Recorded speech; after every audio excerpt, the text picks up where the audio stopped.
Madalas nating marinig ang mga katagang bawal magkasakit.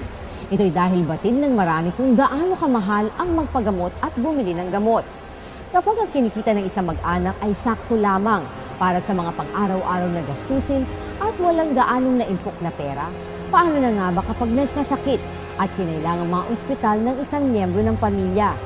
Kung ang sakit ay kakailanganin ng pangmatagalang gamutan at walang ibang bulsang paghuhugutan, paano na nga ba yan? Kamakailan ay isinabatas ang Universal Healthcare Act o kalusugang pangkalahatan na naglalayong mabigyan ng bawat Pilipino, lalo na mga pinakamahihirap, ng serbisyong medikal. Ito na nga ba ang sapat na tugon para sa mga pangangailangang pangkalusugan ng lahat ng ating mga mamamayan?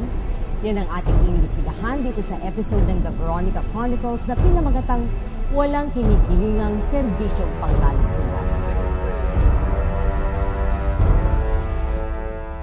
Mahigit isang taon nang may sakit sa bato ang 47 anyos na si Nieves Monsanto. Nagsimula ito ng madalas na pagsakit lamang ng kanyang ulo, kung kaya't di niya masyadong pinansin. Lagi lang akong masakit ang ulo, tapos tutulog ko lang. Tapos wala na. Yung pala, nung lumala ito nung December, tapos po, dinala nga po ako dyan sa yung KTI. Yung pala po yung bato ko talaga wala na. So, pagkatapos anong nirekomenda na gawin nyo? I-dialysis nga daw po. Wala na raw pong ibang opsyon. Kahit ito po opera daw, hindi na pwede kasi durong na. Kinailangan ni Nieves na magpa-dialysis ng 2 beses sa isang linggo. 3,000 piso ang halaga ng bawat session ng dialysis, kung kaya't 6,000 piso bawat linggo ang kailangang bunuin ng kanyang pamilya para matustusan ito. O paano nyo po nababayaran yun? Minsan po, nakakatulong mga kapatid, yung mga kamag-anak. Kaya lang po, di naman po palagi makakahingi. So, pag hindi kayo nakahingi, paano yun? Hindi na po nakakapag-dialysis. Kapag hindi kayo nakakapag-dialysis, anong nararamdaman nyo? Masakit po, masakit ang tiyan mo. Marami pong mararamdaman. Pero kung tutusin nga po, pwede po 3 beses sa isang linggo daw po. Kasi maraming tubig yung katawan ko. Bagamat nakakuha sila ng benepisyo mula sa PhilHealth, ay hindi ito naging sapat dahil 45 sessions lang ang ibinibigay nito sa dialysis. Sa 2 beses na session sa isang linggo, ay halos aabot lamang ng 5 buwan ito. Ang asawa ni Nieves na si Ruben ay isang stuntman at on-call driver, kung kaya't hindi regular ang kanyang kita. Kinailangan na nga daw na ipatigil muna sa pag-aaral ang kanilang panganay na anak na nasa kolehiyo upang magtrabaho at makatulong sa pagbayad sa kanilang mga pangunahing pangangailangan. Saan kayo humingi ng tulong?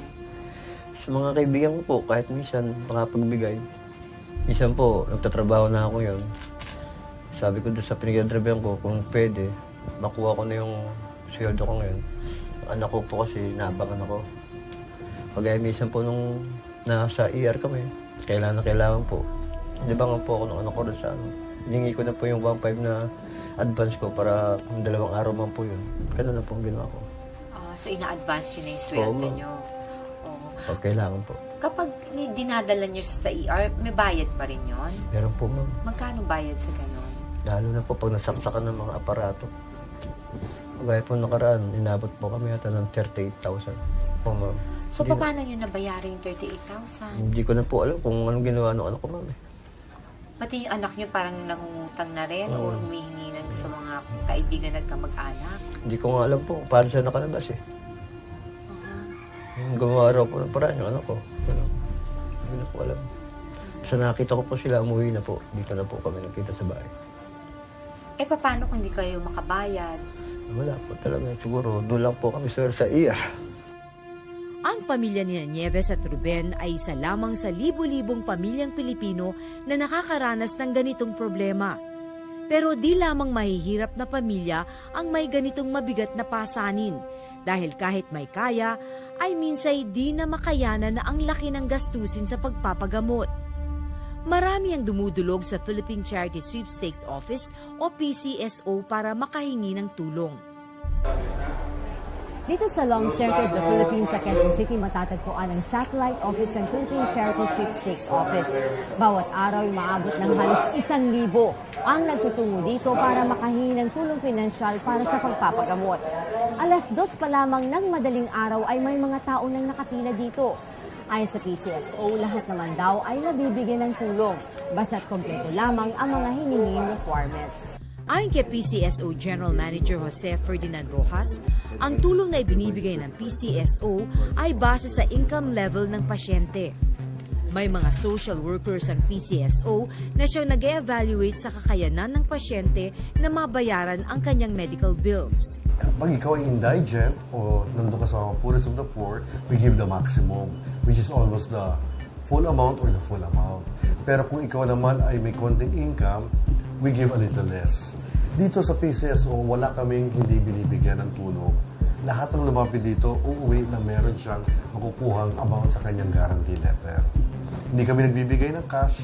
Ang binibigay namin ay guarantee letter na katumbas ng bayad na ito sa medical institution like the hospital, clinic, or sa mga pharmacies. Ayon kay Rojas, mabilis naman ang pagproseso ng mga aplikasyon.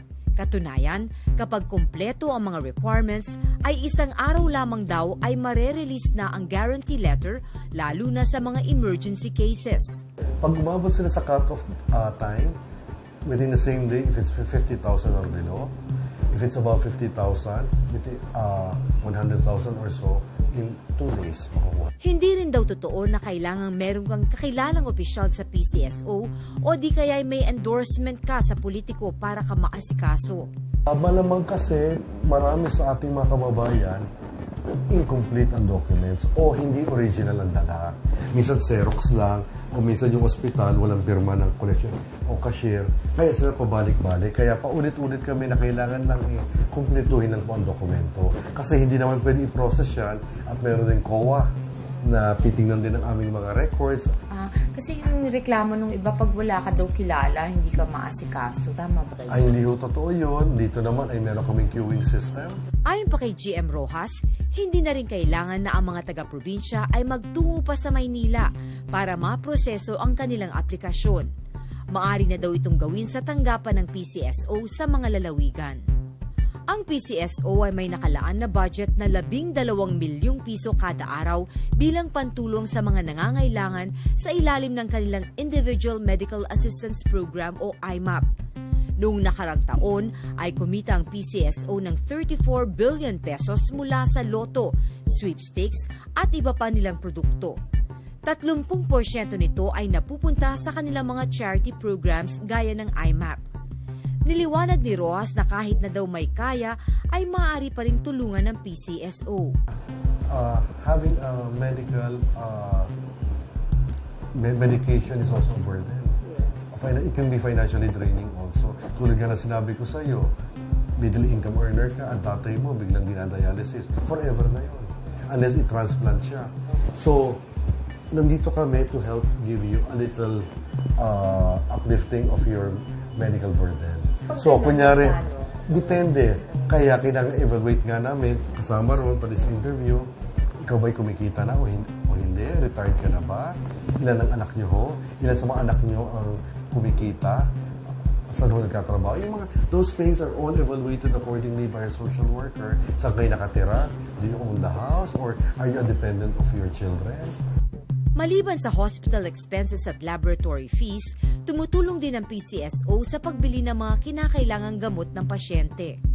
Ipinakita sa amin ng Department Manager ng Charity Section ng PCSO na si Dr. Jose Gochoco ang prosesong pinagdadaanan ng isang aplikante para makakuha ng tulong. You submit your documents, the officers of the day, 1, 2, 3, 4. Kasi depende kung dialysis ka, kung chemotherapy ka, kung hospitalization, whether you are already discharged and have a promissory note, whether you are still for discharge na mas urgent yung case para makauwi na kayo, hindi na tumaas yung hospital bill. Dito lahat yan. And then, as soon as they are scheduled or queued, whether new applicant or with appointment, kailangan daw na kumpleto at orihinal lahat ng isusumiting requirements para agad na maproseso at hindi na magpabalik-balik pa sa PCSO. Isa sa mga matyagang nakapila dito si Aling Rowena Zafra. May sakit daw kasi ang kanyang apo na 1 buwang gulang pa lamang. Anong sakit po niya? Pneumonia at sepsis. Gaano katagal na siya may sakit? Bali, pagkapanganak po niya. 1 month baby lang po siya. Magto 2 months na po. 1 month na siya sa hospital.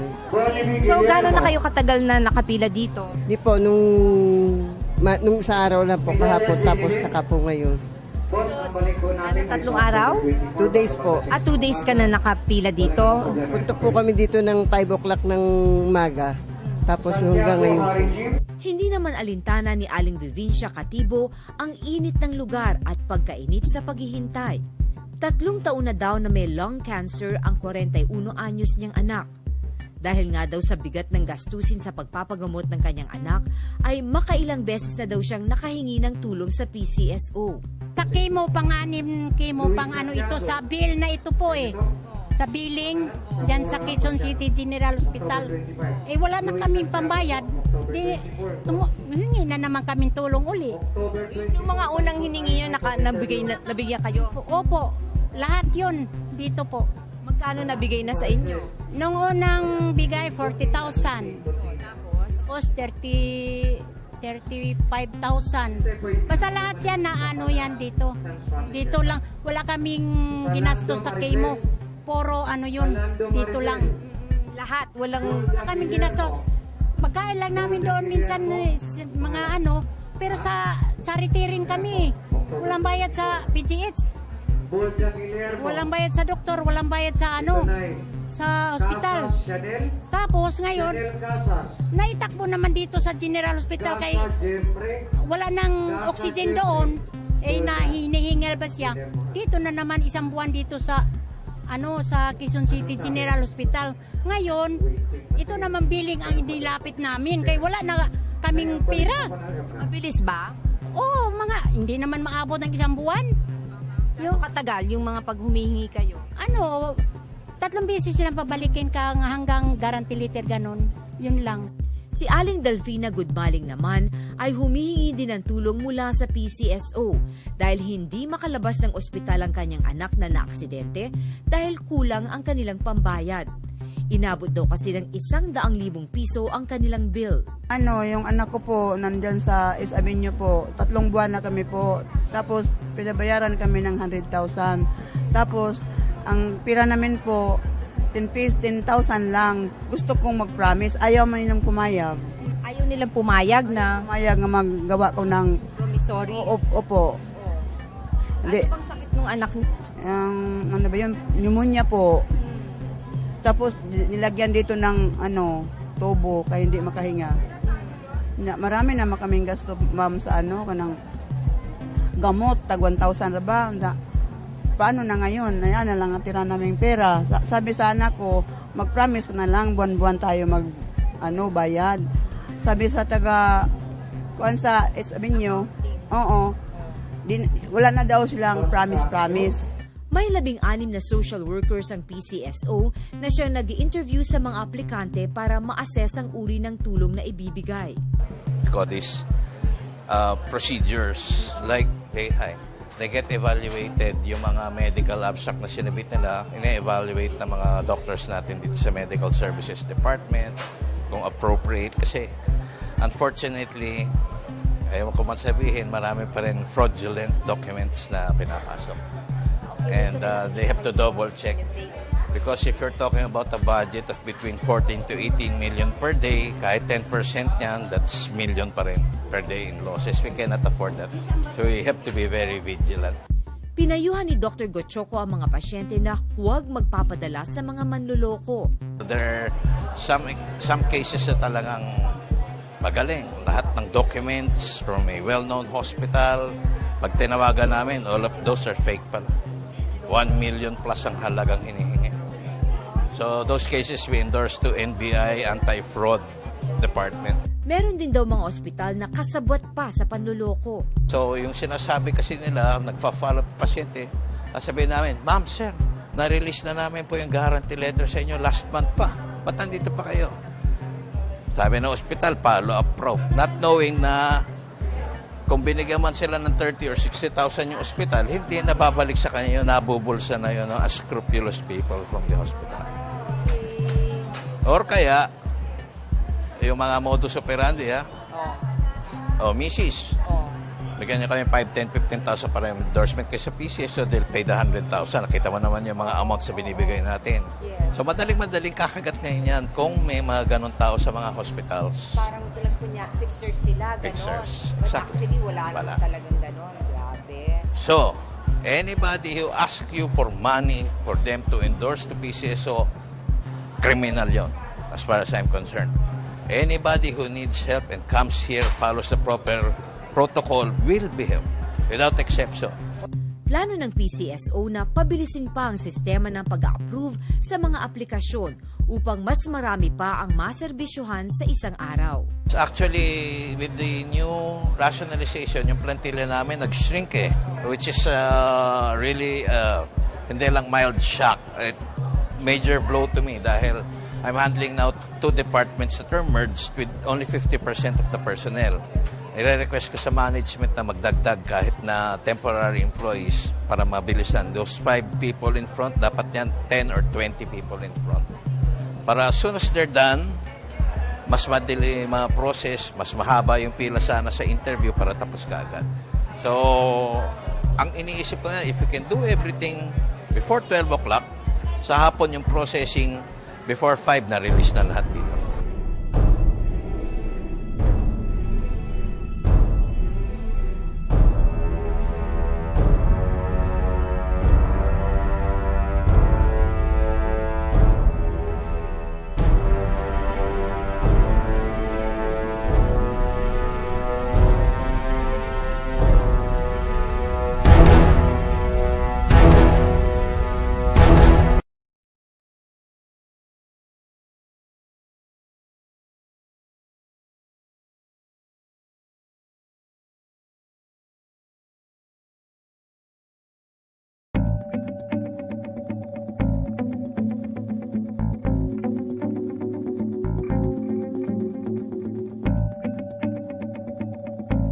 Maraming mga ospital sa Pilipinas ang may mga state-of-the-art facilities at mga doktor na dalubhasa sa iba't ibang uri ng sakit. Pero may kamahalan ang singil na mga ito.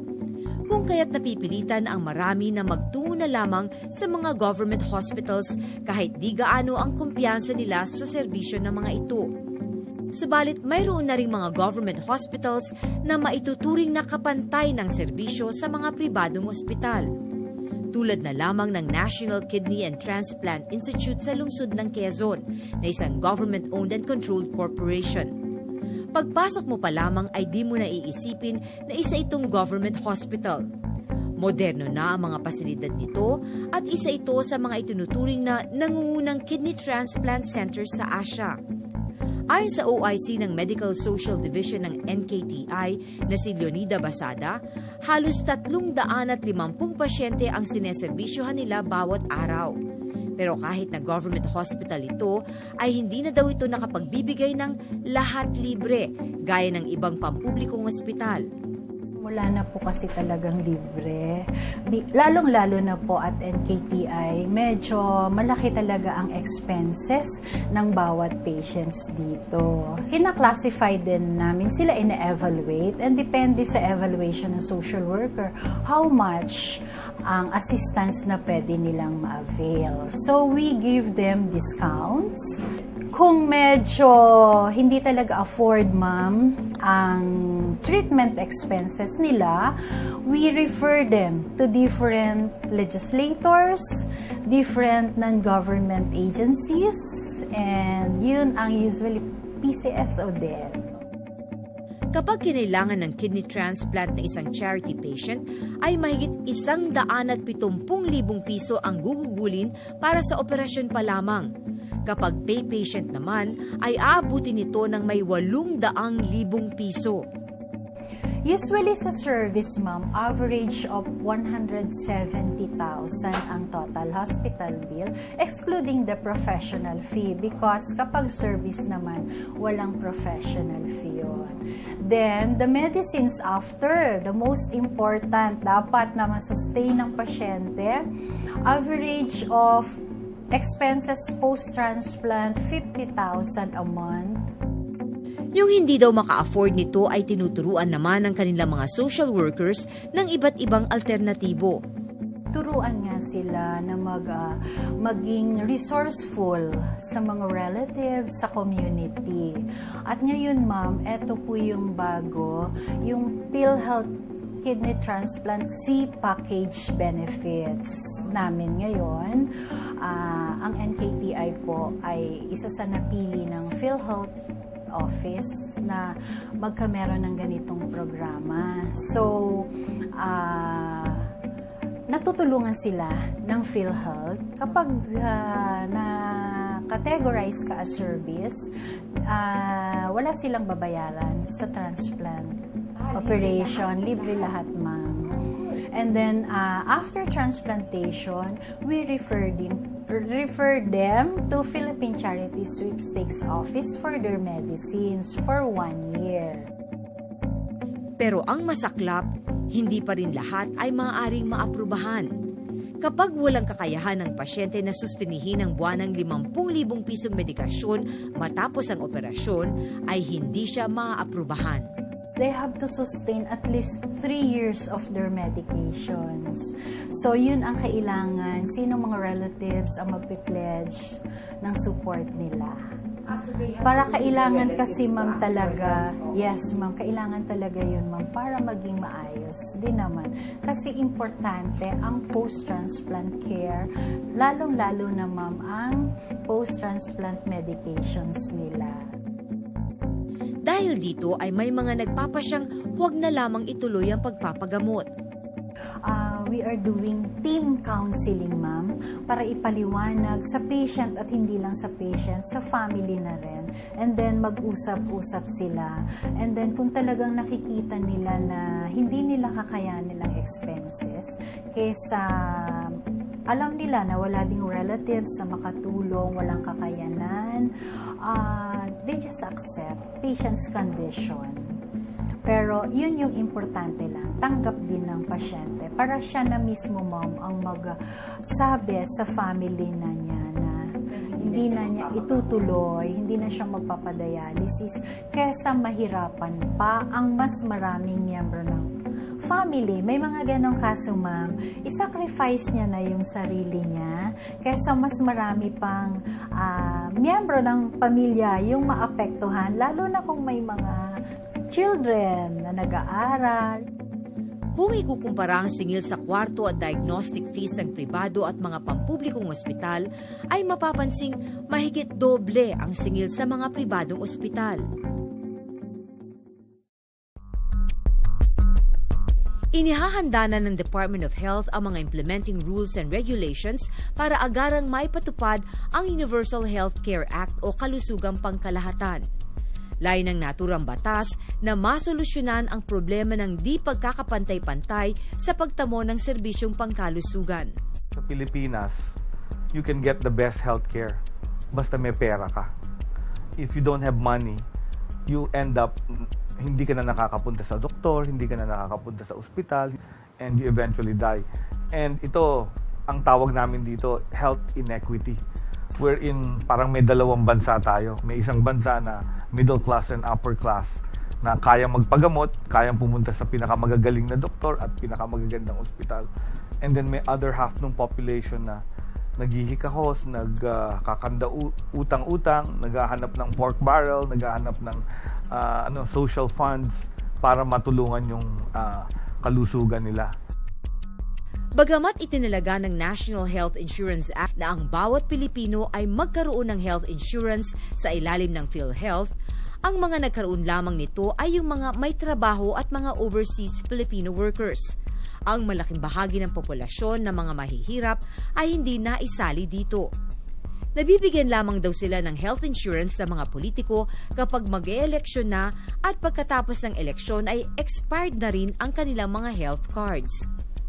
Ang gusto kasi ng karamihan ng ating politiko, yung mahihirap, pupunta sa kanila at manghihingi ng tulong. Ito, hindi sustainable itong sistema na to. At ito I think it's a vestige ng nakaraan, yung tinatawag na feudal system.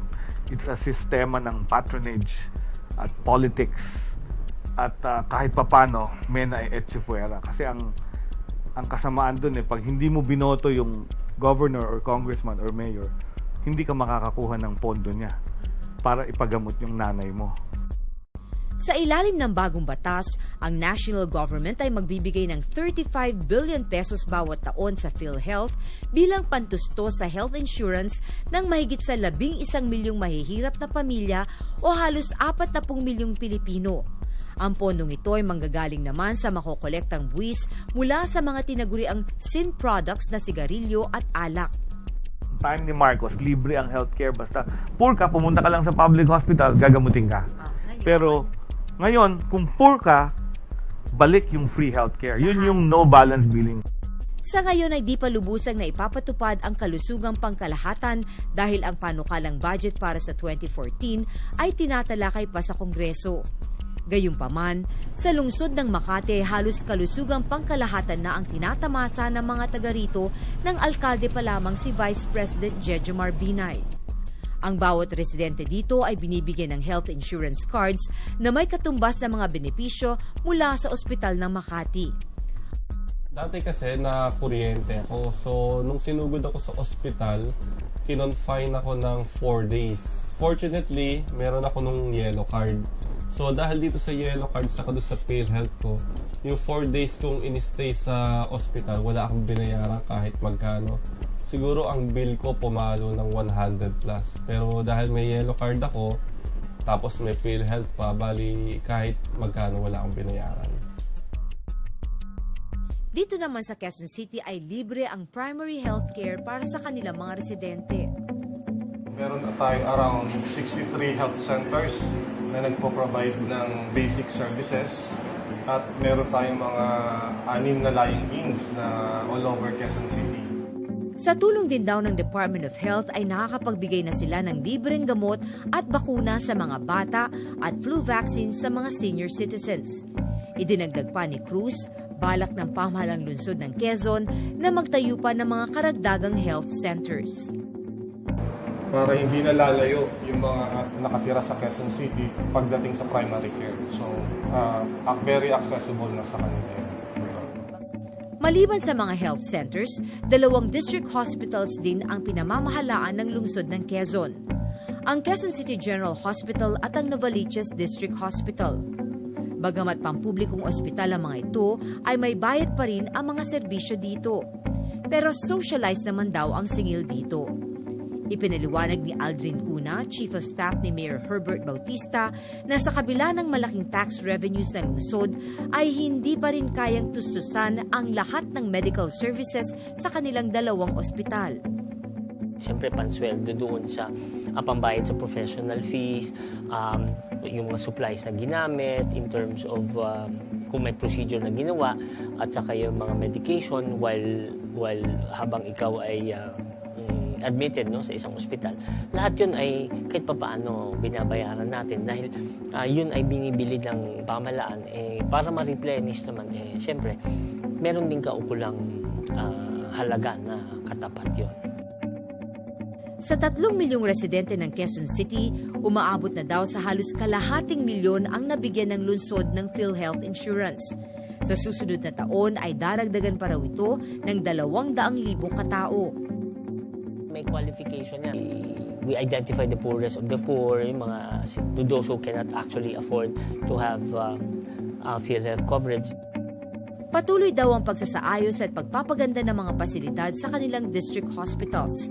Halos 40% daw ng kita ng Quezon City ay napupunta sa kanilang social services. Facilities-wise, services-wise, we're improving. We're improving the equipment also, plus the capability of our health practitioners in our hospitals. Balak din ng lungsod ng Quezon na magtayo ng isa pang district hospital sa may Batasan area. We want to build another hospital there just to be able to address naman yung population na nakatira doon sa area na that would cover Commonwealth, Batasan Hills, Payatas, Bagong Silangan. These are very large barangays na walang malaking government hospital that is run by Quezon City that is near that area. So si Mayor wants to put up a 100-bed capacity hospital there within the next, siguro 2-3 years. Sa siyudad ng Maynila ay nakagawian na sa mga nakalipas na taon ang pagbibigay ng libreng pagpapaospital sa sinumang residente ng siyudad. Kung kaya't nang maupo bilang mayor si dating Pangulong Joseph Estrada, reklamo niya na wala na daw pera ang lungsod na pantustos sa mga pampublikong ospital nito. We are giving free service to those who deserve free health services. So, kung baga, inaalok po namin ito sa mga lubos na mahihirap para hindi po nila kakayanin ang mga gastusin sa mga pagamutan, sa mga health centers. Ito po ay aming pinagkakaloob. Lahat libre? Sa lahat po ng mga mahihirap lamang. Yung mga nakaka-afford, of course, they will have to share some of the burden of healthcare. Halos 2 bilyong piso kada taon ang inilalaan ng lungsod ng Maynila sa serbisyong pangkalusugan nito. Ang pera ay napupunta sa 6 nitong district hospitals at 18 health centers sa syudad. Ayon kay Dr. Ison, may plano silang ayusin pa ang ilang mga pasilidad sa kanilang mga ospital. We have to improve the outpatient department, the waiting room, the outpatient department. We will do that. If we need a waiting area for the emergency room section, we will do that.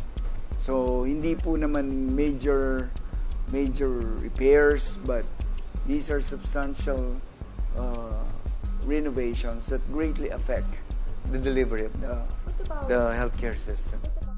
Tinutulungan daw sila ng PhilHealth na ma-upgrade ang kanilang mga pasilidad. Katunayan, nakapagbigay na po siguro ang PhilHealth sa aming mga ospital ng at least 10 to 20 million pesos in infrastructure improvement. So naniniwala po kasi ang universal healthcare na for the services to be of quality, pati po ang facility should be upgraded. Isa ang ospital ng Maynila sa mga pinamamahalaan ng city government ng Maynila. Ito ay isang 300-bed training hospital kung saan sinasanay ang mga medical students ng pamantasan ng lungsod ng Maynila.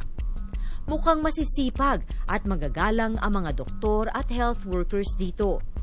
Noong 2007 ay tumanggap ang ospital ng prestigyosong Anvil Award dahil sa Class A medical facilities at services nito. Pero dahil na rin siguro sa kalumaan ng ospital at kakulangan sa pondo, ay mukhang kailangan na rin itong i-upgrade ang mga pasilidad nito. Sa aming pag-ikot sa ospital ay malayang gumagala ang mga pusakal o pusang kalye sa mga pasilyo at mga kwarto. Makikitang kinakain nito ang mga tirang pagkain ng mga pasyente. Ayon kay Undersecretary Herbosa, may pangangailangang balansehin ng national government ang pagpopondo sa healthcare para maging pantay-pantay ito para sa lahat. The Makati Indigent Program is only for Makati patients, Makati residents. So, kung ikaw taga Quezon City at pupunta ka sa Makati, madidinay ka, magbabayad ka like a private hospital. So, parang hindi rin siya, counter din siya of running a public hospital. Ang Philippine General Hospital ang puntahan ng marami sa ating mga kababayan mula pa sa mga probinsya. Napabalitang ang mga pasyente dito ay kanya-kanya ang paghahanap ng wheelchair at mahihigaan. May mga pagkakataong 2 pasyente ang nakahiga sa iisang kama. Ang mga estudyante ng medisina ang nagbabayad na rin di umano ng mga laboratory fees ng ilan sa kanilang mga pasyenteng walang pambayad. Sinubukan din naming makapanayamang direktor ng PGH at mag-shoot sa ospital para malinawan kami sa mga isyung ito, pero hindi nila kami pinaunlakan. Tinangka din naming makapag-shoot sa Cavite Municipal Hospital sa Ternate, Cavite, pero nang makausap namin ang medical director nito na si Dr. Antero Lavarias, pabalang kaming sinagot na, "Tsaka na lang," at binabaan kami ng telepono. Kung ang ganitong klaseng mga doktor ay natatrato ang media ng ganun na lamang, ay ano pa kaya ang mga kaawa-awang mga pasyenteng walang pambayad?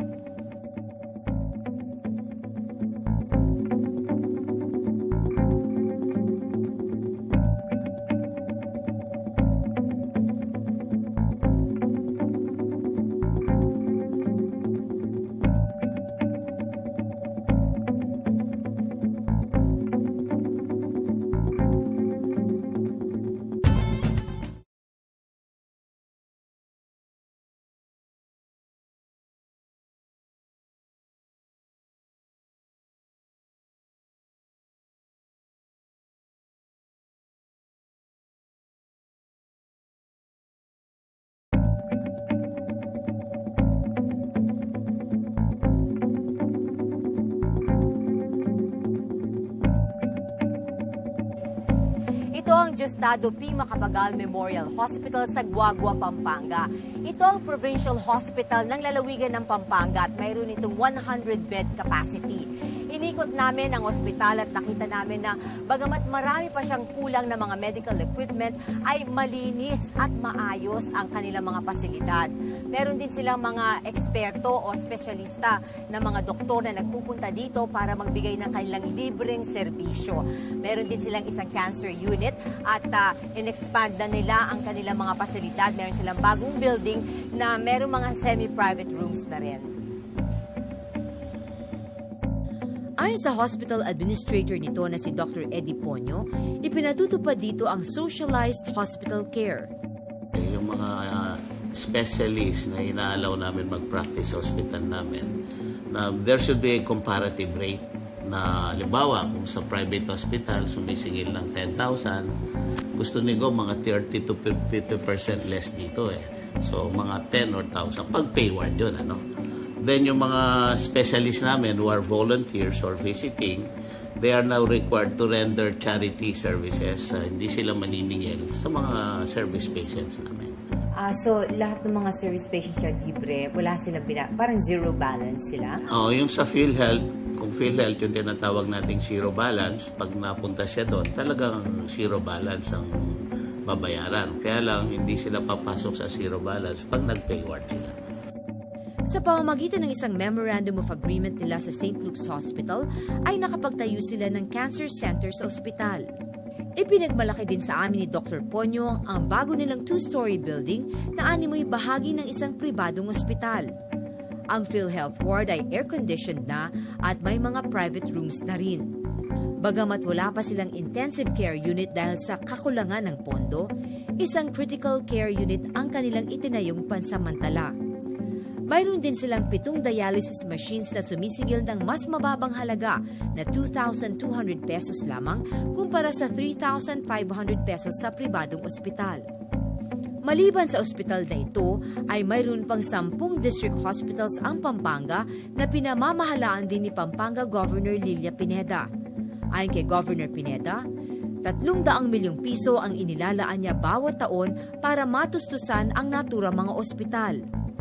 Ngayon, halos kalahati na lang ang aming inaabono. Itong nakaraan lang, almost 150 million ang inalat ko sa healthcare, pwera dun sa mga charity namin sa ospital. Dahil sa hirap daw ng pagpapatakbo ng mga ospital na ito, balak niyang isailalim sa public-private partnership ang mga ito para lalong mapaganda ang serbisyong medikal at gumanda rin ang kita ng mga ito nang hindi nasasakripisyo ang prinsipyo ng kalusugang pangkalahatan. Ang gusto ko kasi, yung service management, may private partner ako para hindi na ako yung dumidisiplina, may nagbabantay na sa kanila. May checking balance. Yun lahat ang gusto kong mangyari doon sa 11 hospitals ko. Katunayan, sinimulan na niya ito sa pamamagitan ng pakipag-tie up sa mga kumpanya ng gamot para matiyak ang sapat na supply ng gamot para sa mga pasyente. Hindi na ngayon mangyayari yon na minsan pabibili yung tao sa labas. Hindi na ngayon nangyayari yon. Lahat ng kailangan ng ospital nandun na. At dahil hindi kaya ng lalawigan na bumili ng mga mamahaling medical equipment, ay nakaisip siya ng isang paraan para masolusyonan ito. Gumawa na naman ako ng private partner ko. Pinalis ko na lang yung building. May CT scan siya, walang gastos ang capital, may mammogram siya, may 2D echo siya, may ultrasound siya, meron pa siyang laboratory doon. Andun na lahat. Naglagay din ako ng dialysis doon. May private partner din ako doon. Naglilis na siya. 2.5 yung dialysis per session. Mga 1.7 lang, nagbabayad pa siya ng list doon sa ospital. Tutok daw siya sa pagbomonitor sa serbisyong ibinibigay sa 11 pampublikong ospital sa lalawigan. Makailang beses na daw kasi silang namatayan ng pasyente dahil sa kapabayaan ng ilang health workers. Basta buhay ng tao, sabi ko, pag malasakitan nyo, pag namatayan kayo, anong konsensya mo? Nagkamali ka, parang ikaw na rin ang pumatay noon eh. Kaya, hindi mo sila mabantayan lahat eh. Lalo na kung ako, marami akong inaasikaso, Veronica. Yung mga ganyang 11 hospitals, kailangan mo talaga ng may kapartner ka na. Yung susundin nila, yung nakatutok sa kanila from time to time. Sang-ayon naman sa public-private partnership para sa mga pampublikong ospital si Undersecretary Herbosa. We were pushing for public-private partnership, not privatization, partnership. So you want the private sector to instill some of this efficiency to public hospitals para they can, with the little money they earn from PhilHealth, provide better healthcare for everyone.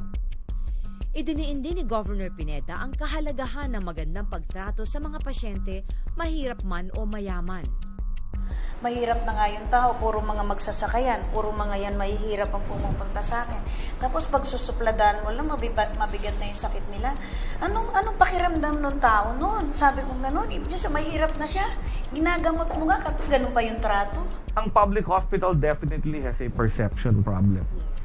It's a major perception problem. Madumi, di ba? Walang masungit daw yung nurse at mga doktor. Tapos walang gamot, pabibiling ka sa labas sa mga butika sa tapat. So those are the things we need to change. And the change will not be instant kasi it's a cultural change.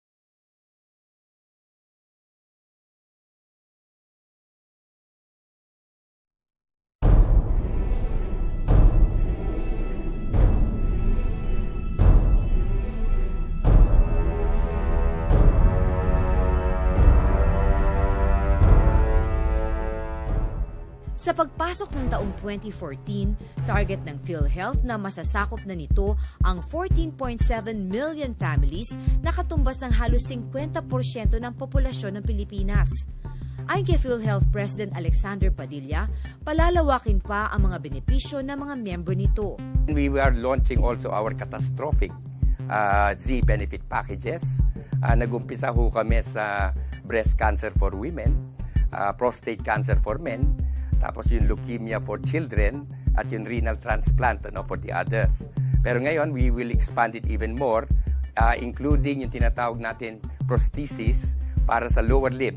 Yung mga napuputulan ng paa, yung mga ganyan, ay pwede na rin namin i-reimburse. Mayroon din bagong programang PhilHealth na tinatawag na Point of Care Enrollment na titiyak na lahat ng mahihirap ay mabibigyan ng libreng pagpapaospital. So assuming meron isang pasyente na mahirap din, pero hindi siya nasali sa NHTS, hindi rin siya nasali ng LGU, wala rin sa listahan ng LGU. Pero ito ay nagpuntang hospital, pampubliko, at nangailangan ng serbisyo. Kung sa tingin ng hospital, meron ho silang social worker dyan, kung sa tingin ng hospital ay dapat lamang bigyan rin to ng charity services, parang ganon, ay pwede nila ngayon i-register itong tao na to sa PhilHealth. bayaran ng hospital yung annual premium ng 2,400. Tapos we assure the hospital na babayaran namin yung reimbursements entitled to it immediately. No? So, point of care ho to, ito ho ay bagong enrollee, wala ho sa listahan ng poor, pero considered poor, pwede rin ho natin isama yan. And hopefully with that implementation, masasabi ho natin na literally, lahat ho ng mahihirap na magpuntang hospital ay covered ng PhilHealth. Ipinaliwanag ni Padilla na mas makabubuti para sa mga pampublikong ospital na i-charge sa PhilHealth ang singil sa kanilang mga pasyente, imbis na ibigay ng libre ang kanilang mga serbisyo para kumita naman ang ospital. As much as possible, i-rehistro sa PhilHealth. Dahil pag na-rehistro sa PhilHealth, binabayaran namin sila for the amount of the benefit packages that we are actually doing. Sa ngayon, ayon kay Padilla ay 83% ng populasyon ay naka-enroll na sa PhilHealth. Ipiniliwanag ni Padilla na kapag ang padre de pamilya ay naging member ng PhilHealth, ay covered na rin ang mga membro ng kanyang pamilya. Well, right now, ang pinakamaliit na premium natin for 2014 ay 2,400 per family yon. Ngayon, tandaan ho natin, ang pamilya na description ng PhilHealth is lahat ng kanyang anak na 21 years old and below, yung kanyang asawa, at yung kanyang mga magulang na 60 years old and above. No, pamilya yon, buong pamilya yon. So, pagbayad mo ng 2,400, covered lahat yun. No? So yun, 2,400. Tapos yung mga iba naman, mga employed lalo, we get 2.5% ng kanilang basic salary na pinaghahatian pa ng employer at employee. Ini-encourage ng pamahalaan na sa mga pampublikong ospital magtungo ang mga pasyente para makamenos ng malaki sa bayarin. Makakatulong din daw ito sa government hospitals dahil ang ibabayad ng PhilHealth ay mapupunta sa mga ito na maaari din nilang magamit upang may upgrade ang kanilang mga pasilidad. Dahil sa kontrobersya sa pork barrel o Priority Development Assistance Fund ng mga mambabatas, nakakatanggap na daw si Padilla ng mga sulat mula sa mga kinatawan na ititigil na nila ang pagpapadala ng mga guarantee letters para sa mga pasyente. Kung sinasabi namin talagang PhilHealth members, hindi na sila kailangan humingi ng mga may magmamakiawa sila, pero ito ay binibigay ng ating pamahalaan dahil ito ay talagang karapatan nila bilang mamamayan, no, na makakuha ng mga serbisyo na to. Kumpiyansa naman siya na hindi mauubusan ng pondo ang PhilHealth dahil sapat naman ang koleksyon nila ng PhilHealth premiums at ang suporta ng national government na 35 billion pesos bawat taon. Meron ho kaming reserves under the law ay should be equivalent to 2 years reimbursement reimbursements, no? So kung nagbabayad ho kami ng 46 last year, dapat mga 92. Ngayon sa ngayon ho ang aming reserves is something like mga 116 billion. So it's sufficient naman to cover. Si Dr. Jaime Galvestan ay naging health secretary noong panahon ni dating Pangulong Fidel Ramos. Siya ngayon ay Pangulo ng Health Futures Foundation at Profesor ng UP College of Medicine na nagtuturo ng medical ethics at patriotic medicine.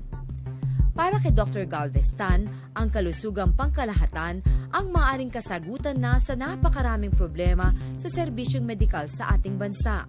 Itong taong 2013, pinapangalanan kong taon ng kalusugan ng Pilipinas. At siguro ngayon, susunod na 10 taon, dahil nga sa deklarasyon nito ni Presidente at ang ginawa niyang syntax na may forever and ever may sabi na for at least the next 30 years meron tayong pera para sa kalusugan.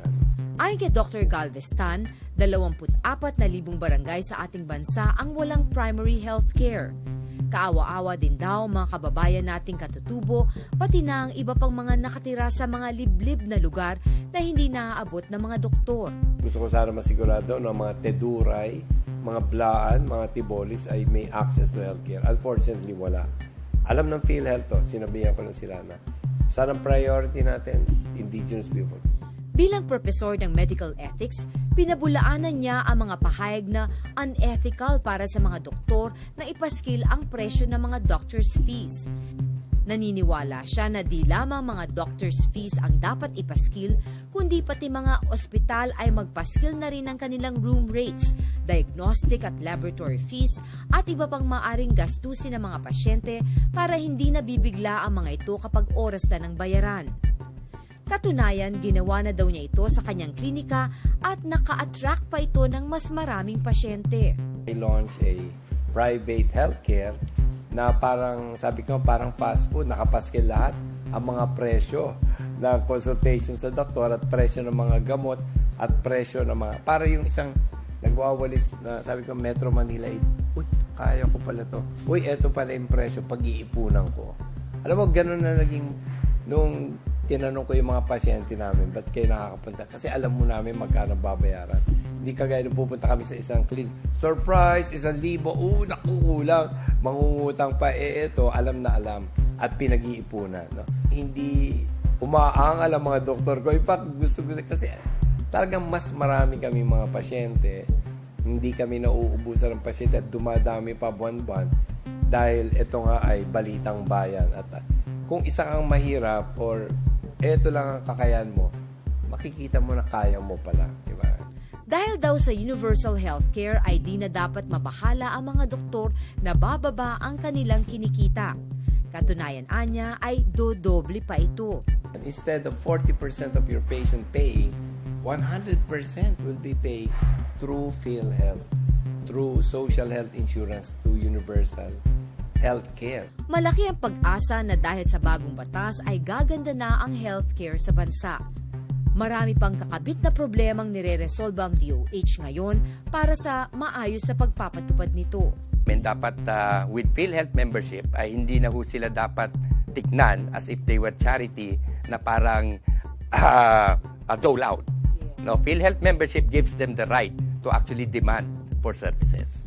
This system is not going to happen like a magic wand na pag ginano namin, lahat na. It will take time. It's a developmental issue. And we want people to participate. Gusto natin yung tao, the individual families, understand health insurance, understand their participation. Yun ang gusto ko, no? Kung meron akong panaginip sa universal healthcare, ay bawat barangay may nurse o midwife, bawat barangay may barangay health station. More than anything else, we have 24,000 barangays without a healthcare professional. This is great news for the Filipino people. At sana nga magsimula kagad dyan ng January, ang panaginip ka lang na ipatupad dito sa tamang pamamaraan ulit. Lubag napakalaking halaga ang kailangan para maisaayos at maitaas ang uri ng mga pampublikong ospital sa bansa, pati na ang serbisyong medikal ng mga ito. Mukhang ang tamang pagpapatupad ng batas sa kalusugang pangkalahatan o universal healthcare ang siya nangang kasagutan. Pero kailangan tiyakin na maipapatupad ito ng agaran at wasto at ang pondong nakalaan para dito ay talagang mapunta rito.